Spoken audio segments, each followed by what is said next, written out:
દાસી જીવન બહુ રૂપાળા, બરાબર, બહુ રૂપાળા હતા અને ભજન ગાતા સાહેબો. હા, એવા એવા સરસ કપડાં પહેરતા, ખોળામાં રામસાગર લઈ અને ભજનનો આમ જમાવટ કરે.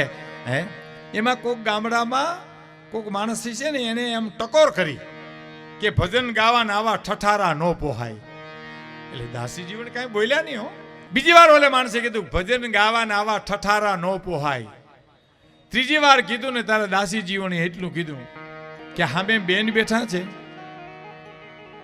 એને કેમ આવા નવા લુગડા પહેર્યા, દાગીના પહેર્યા છે? તો કઈ તો પહેરે ને ઓલો કે કેમ પહેરે? તો કે અમારા ગામના નગર શેઠની શેઠાણી છે, એને ઘરેથી છે, અમારા ગામના શેઠના ઘરેથી શેઠાણી છે, એ તો આવો ઠઠારો કરે ને. દાસી જીવન કે ખોબા જેવડા ગામના નગર શેઠની શેઠાણી એટલો ઠઠારો કરતી હોય તો હું તો અખિલ બ્રહ્માંડના શેઠની શેઠાણી છું, મારે કેટલો ઠઠારો કરવો પડે સાહેબ.